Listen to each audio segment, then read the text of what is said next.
पिछले एपिसोड अर्थात 31वें एपिसोड में आपने सुना दृगराज अपना सवाल सूर्यवंती से पूछता है तो सूर्यवंती एक सवाल नरक का कुंड का जवाब देती है। फिर दृगराज सूर्यवंती से शादी करता है। फिर कुछ दिन बाद चंद्रपुर के लिए चल देता है। मड़ुआ वन पहुंचता है। फिर जादुई महल में पहुंच जाता है।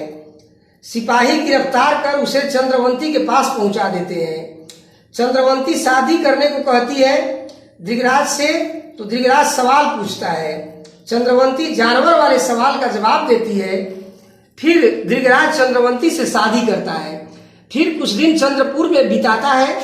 तब आगे सोनापुर के लिए चल देता है।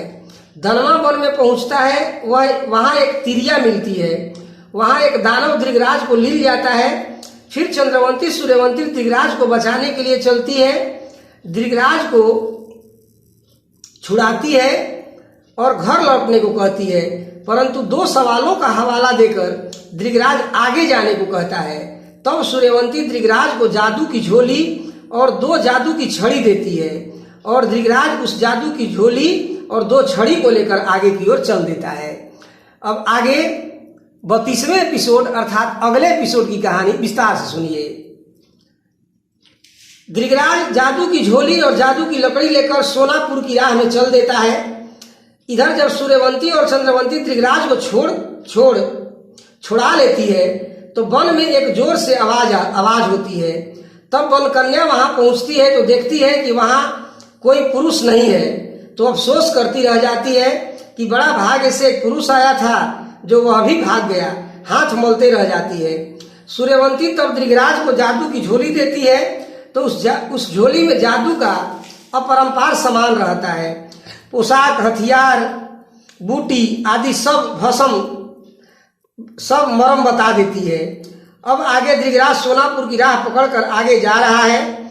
चलते चलते चेरीपुर ग्राम में पहुंचता है। घूम घूम कर नगर को देखने लगता है। उस गांव में 52 कोस में बाजार रहता है। घूमते घूमते जब गांव के बाहर आता है तो एक पोखरा मिलता है। इतना सुंदर पोखरा, इतना सुंदर घर, हीरा मोती से जड़ा हुआ सीढ़ी, चारों ओर से सुसज्जित बाग, कोने में एक शिव जी का मंदिर। उसी पोखरा पर दृगराज आराम करने के लिए आसन लगाकर बैठ जाता है। इतने में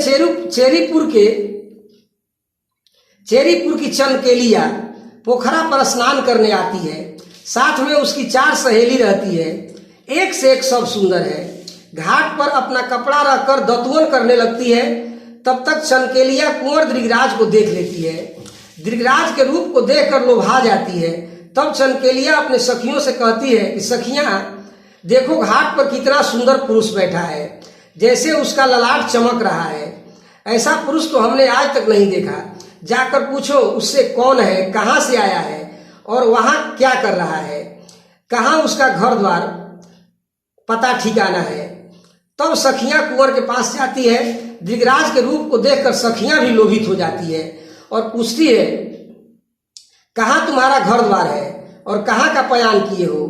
तब दृगराज कहता है कि विदर्भ मेरा देश है, नाम दृगराज है और हम सोनापुर का पयान किए हैं।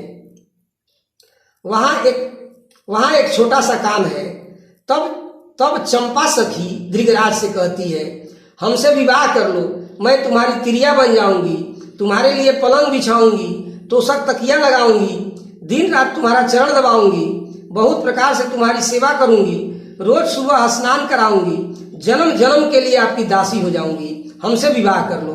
तब कुंवर दृगराज कहता है कि तुमसे मेरा दो ठो सवाल है, दोनों सवालों को पूरा कर दो तो हम तुमसे विवाह कर लेंगे। ऐसे मैं शादी नहीं कर सकता। मेरा 2 सवाल यह है कि रक्त का पेड़ और दूसरा नागबेली का फूल कहाँ है। इसी दोनों सवालों को पूरा कर दो तब तुम्हारे साथ शादी करूंगा। तब चंपा कहती है कि मैं आपको सवालों को पूरा नहीं कर सकती, मेहरबानी करके मुझसे शादी कर लीजिए। तब दृगराज कहता है कि बगैर सवाल को पूरा किए मैं शादी नहीं कर सकता, यही मेरा प्रण है। इतना सुनकर चंपा वापस चली आती है। चंपा चनकेलिया के पास जाती है। कुंवर का सारा हाल चनकेलिया को सुनाती है। फिर सभी सखियां चनकेलिया झटपट स्नान करती है पोखरा में और अपने अपने घर चली जाती है। फिर चनकेलिया चंपा के साथ सलाह करके कुंवर के पास जाने के लिए योजना बनाती है। चनकेलिया गुण में इतना भरपूर है कि हरियर पेड़ को सुखा देती है, बिना बादल का जल बरसा सकती है, सूखी नदी में नाव चला सकती है, मुगल मुर्दा को नचा सकती है। फिर चनकेलिया कुंवर के पास जाने के लिए रच रच कर श्रृंगार करती है। 16 श्रृंगार 32 आवरण करके तैयार होती है। अपना मुंह दर्पण में देखती है तो अपनी सुंदरता को देखकर लजा जाती है। फिर चंपा को अपने साथ लेकर कुंवर के पास पोखरा पर आती है, जहां धृतराज बैठा रहता है। जाकर पूछती है कि कहाँ तुम्हारा घर द्वार है, क्या नाम तुम्हारा है? तुम्हारा सूरत मेरा मन मोह लिया है, तुम हमारे दिल को चुरा लिए हो, तुम चित्तचोर हो, साच साच बताओ कहाँ से आए हो, कहाँ जाना है और तुम्हारा जाति क्या है? तब धृतराज कहता है कि विदर्भ मेरा देश है, क्षत्रिय कुल में जन्म लिया हूँ, धृतराज मेरा नाम है और मैं सोनापुर जा रहा हूँ। तब चनकेलिया कहती है कि हमसे विवाह कर लो और चेरीपुर का राज सुख भोगो, मैं तुम्हारी जन्म जन्म की दासी रहूंगी, तुम्हारी खूब सेवा करूंगी, मुझसे शादी कर लो। तब कुंवर चनकेलिया से वही बात कहता है कि मेरा 2 सवाल है, उसे पूरा कर दो, मैं तुमसे विवाह कर लूंगा। मेरा पहला सवाल यह है कि रक्त का पेड़ कहाँ है और दूसरा नागबेली का फूल कहाँ है। इन्हीं दोनों सवालों को पूरा कर दो, फिर मैं तुम्हारे साथ शादी कर लूंगा।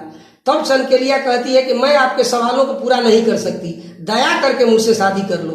तब धृतराज कहता है कि बिना सवालों का जवाब पाए मैं शादी नहीं कर सकता, यही मेरा अटल प्रण है। तब चनकेलिया कहती है कि कुंवर मुझसे चालाकी मत करो, बिना विवाह किए मैं तुम्हारी जान नहीं छोड़ूंगी। हमारा चनकेलिया नाम है, जब तक शादी नहीं करोगे तब तक यहाँ से जा भी नहीं पाओगे। तब फिर धृतराज पुरानी बातों को दोहराता है। तब धृतराज के बातों को सुनकर चनकेलिया जल के खंगार हो जाती है। तब चनकेलिया क्रोधित हो जाती है, कहती है कि यदि शादी नहीं करोगे तो मैं तुम्हारी इतना दुर्गति करूंगी, इतना फजीहत करूंगी कि जीवन भर भूल नहीं पाओगे। तब धृतराज कहता है कि चाहे तुम कितना डराओ धमकाओ, परंतु सवालों का बिना जवाब दिए मैं शादी नहीं कर सकता। तब चनकेलिया कुंवर पर जादू मारने लगती है, परंतु कुंवर पर जादू का कोई असर ही नहीं होता। तब चनकेलिया अचरज में पड़ जाती है, सोचती है कि जादू मेरा काम क्यों नहीं कर रहा है। तब चंपा चनकेलिया से कहती है कि तुम्हारा जादू इस पर असर नहीं करेगा, क्योंकि इसके पास जादू की झोरी है, देखो बगल में लटकाया है। तब चनकेलिया सोचने लगती है कि अब कौन सा उपाय करूं, किस प्रकार इससे शादी करूं। तब प्रेम से चनकेलिया धृतराज से कहती है कि ठीक है, शादी मत करो, केवल 1 दिन के लिए मेरे महल में चलो, मेरा इतना सा आशा पूरा कर दो। परंतु धृतराज उसका कहना नहीं मानता है और पोखरा पर से उठकर चला जाता है और सोनापुर की राह पकड़ लेता है। चनकेलिया पछताती रह जाती है। 10-20 कोस रास्ते में आगे चलता है तो चांदोपुर मुकाम में पहुंचता है। नगर में पहुंचता है तो देखता है कि नगर में हाहाकार मचा है, लोग इधर उधर भाग दौड़ रहे हैं, कोई कुछ नहीं बताता है कि क्या बात है। ऐसा देखकर कुंवर को आश्चर्य होता है, फिर भी आगे बढ़ता जाता है। तब तक आगे एक खड़ी बुढ़िया मिलती है। उसी बुढ़िया से धृतराज पूछता है कि क्या बात है कि गांव के लोग इतने डरे हुए हैं, इतने रुदन कर रहे हैं, नगर में क्यों हाहाकार मचा है। तब बुढ़िया धृतराज से कहती है कि तुम गांव का हाल जानकर क्या करोगे, जहां से आए हो वहीं चले जाओ, नगर पर भारी विपत्ति पड़ा है, किसी के टारने से विपत्ति टरने वाला नहीं है। तब धृतराज बुढ़िया से हट कर बैठता है कि नहीं, मुझे बताओ। तब बुढ़िया कहती है कि यदि नहीं मानोगे तो सुनो। इस नगर में एक दैत्य आता है, रोज एक मनुष्य को उठा ले जाता है। आज राजा के पुत्र की बारी है, इससे राजा दुखी है और उनके दुखी होने से हमारा नगर दुखी है, इसलिए नगर में हाहाकार मचा है। तब धृतराज बुढ़िया से कहता है कि तुम अभी जाकर राजा से कह आओ कि एक परदेसी आया है जो राजकुमार की जान बचा लेगा। तब बुढ़िया राजा को यह बात बता आती है। राजा खुश होकर धृतराज को दरबार में बुलाते हैं और धृतराज से कहते हैं कि तुम्हारा रूप देखकर तरस आ रहा है, ऐसा न हो कि तुम्हारा भी जान चला जाए, बहुत भारी बलि दैत्य है, कैसे उससे कुंवर तुम जीतोगे, इस बात का फिक्र मुझे हो रहा है। तब धृतराज कहता है कि आप चिंता मत कीजिए, मैं आपके पुत्र की रक्षा अवश्य करूंगा। हम हर एक तरह से तैयार रहेंगे और आज दैत्य को मजा चखाएंगे। कुंवर की बातों को सुनकर राजा बहुत आनंदित होते हैं। दिन बीत जाता है, सांझ हो जाती है, नगर के सभी किवाड़ बंद हो जाता है, नगर में एकदम सन्नाटा छा जाता है।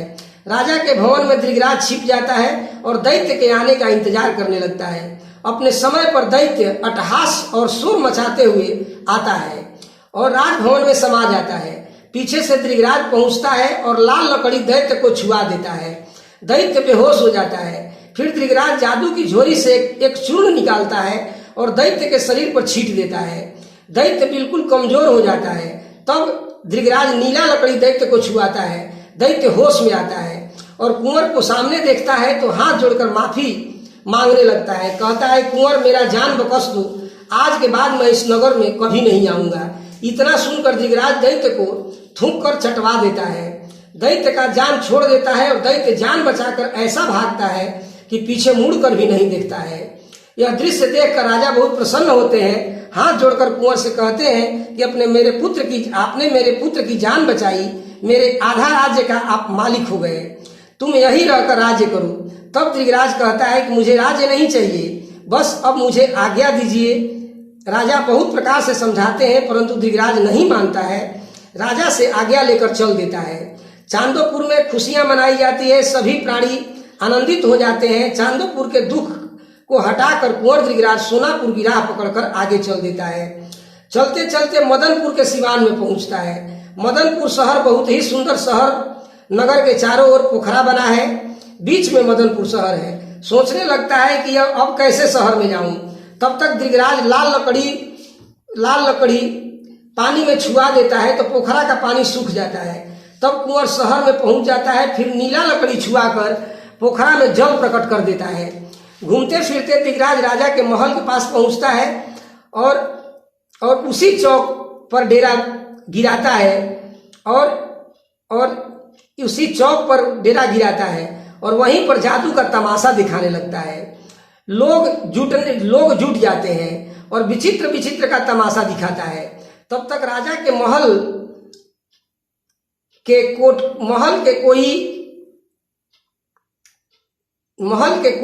कोठे पर से राजा की बेटी तमाशा देख रही थी। कभी वह देखती है कि कभी दृगराज जादू का चिड़िया बनाता है, कभी जादू का घोड़ा, कभी पुलिस तमाशा से देखकर राजकन्या कुंवर पर लोभित हो जाती है। साथ में इसके रूप को देखकर भी मोहित हो जाती है। राजकन्या सोचती है कि एक तो कुंवर रूप में अपार है, साथ में इतने गुण के आगर है। ऐसा सोचकर राजकन्या लोभी होकर पागल हो जाती है। उधर कुंवर के जादू से नगर के लोग प्रभावित होते हैं, कुंवर की इज्जत करते हैं, आदर करते हैं और अपने साथ ले जाते हैं। दृगराज को एक फुलवारी में टिका देते हैं। तब इधर मनी मोती अपने लौड़ी से कहती है कि शहर में जो जादूगर आया है, मनी मोती वह उस राजकुमारी का नाम है जो अपने खिड़की पर से चौक पर किए जा रहे दृगराज का जादू का तमाशा देख रही थी। तब मनी मोती अपने लौड़ी से कहती है कि शहर में जो जादूगर आया है उसका पता लगाओ। तब लौड़ी पता लगाने चल देती है। पूछते पूछते उसी फुलवारी में जाती है जिसमें कुंवर बैठा था। लौड़ी कुंवर के पास पहुंचती है, बातचीत करती है और आकर मनी मोती से जादूगर की प्रशंसा करने लगती है। फिर मनी मोती खूब श्रृंगार करके फुलवारी में दृगराज के पास पहुंचती है और शादी करने को कहती है। तो फिर वही सवाल कि मेरे 2 सवालों का जवाब दो, फिर शादी करूंगा। तो मनी मोती कहती है, क्या झूठ मूठ का पखंड पढ़ रहे हो, कुछ भी करो, बिना विवाह किए तुझे जाने ही नहीं दूंगी। कुंवर की जादू की झोली को छीन लेती है। तब तक कुंवर लाल लकड़ी दोनों कन्याओं को छुआ देता है। दोनों बेहोश हो जाती है। तब कुंवर नीला लकड़ी छुआ देता है। दोनों जी जाती हैं। यह देखकर दोनों उठ जाती हैं और वहां से दोनों अपने महल को लौट जाती हैं। कुंवर सोनापुर की राह पकड़ लेता है और फिर बिमलपुर ग्राम में पहुंचता है। बिमलपुर की बिमला रानी के पास कुंवर पहुंचता है। बिमलपुर की बिमला रानी के पास कुंवर पहुंचता है क्योंकि बिमला रानी भी कुंवर के जादू से प्रभावित थी, उसी ने बुलाया था। फिर बिमला रानी दृगराज से शादी करने को कहती है। तो फिर दृगराज अपना दोनों सवाल पूछता है। तो बिमला रानी कहती है कि सवाल का जवाब दो तो बिमला रानी कहती है कि सवाल का जवाब तो सिर्फ सोमवंती ही दे सकती है। इस प्रकार की बात का हमको पता नहीं है, उसको छोड़कर कोई भी इस प्रश्न का उत्तर नहीं दे सकता। तब विमला समझती है कि धृतराज मुझसे शादी नहीं करेगा। तब रानी प्रेम से धृतराज से पूछती है कि यह कैसा झोरी है। तो धृतराज बताता है कि यह जादू की झोरी है, उसमें बहुत सारा जादू का खजाना है, इससे जादू असर नहीं करेगा। इसके साथ में लकड़ी भी है, लाल और नीला। रानी कुंवर से सारा हाल पूछ लेती है, परंतु धृतराज इस भेद को समझ नहीं पाता कि रानी यह सवाल मुझसे क्यों पूछ रही है। तब रानी कहती है कि आज तुम यहीं रहो, अंधेरा हो गया, सुबह सोनापुर जाना, हमारे आदमी सुबह आपको राह दिखा देंगे। इस प्रकार विमला धृतराज को भरमा देती है। धृतराज भुला जाता है। रानी के भवन में कुंवर निश्चिंत पड़ा है। रानी खाना बनाने चली जाती है। रानी किस्म किस्म का भोजन बनाती है और सामने बैठकर भोजन कराती है। कुंवर खा पीकर चादर तानकर निर्भेद सो जाता है। तब रानी कुंवर का झोरी और लकड़ी वहां से उठाकर अलग रख देती है। कुंवर के साथ छल करती है। तब कुंवर के पास जाती है और प्रेम से जगाती है। कुंवर आंख मलते मलते जग कर उठकर बैठ जाता है और प्रेम से रानी से पूछता है कि क्या बात है, इस समय क्यों जगाई हो? आधी रात का समय हो रहा है, कौन काम तुम्हारा अटक गया है, मुझे बताओ। तब रानी कहती है कि हमसे विवाह कर लो, हम तुम्हारी रानी बन जाएंगे, विमलपुर का राजा बन जाओ और राज्य करो।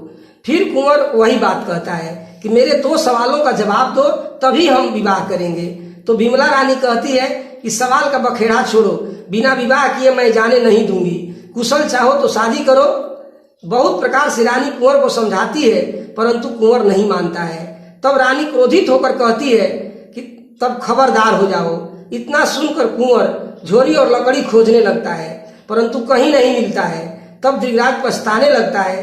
तब तक विमला रानी कुंवर पर जादू मार देती है। जादू से कुंवर को मैना बना देती है और कुंवर को पिंजरे में बंद कर देती है। जतन से पिंजरा ले जाकर रख देती है। अब आगे की कहानी अगले एपिसोड अर्थात 33वें एपिसोड में सुनेंगे।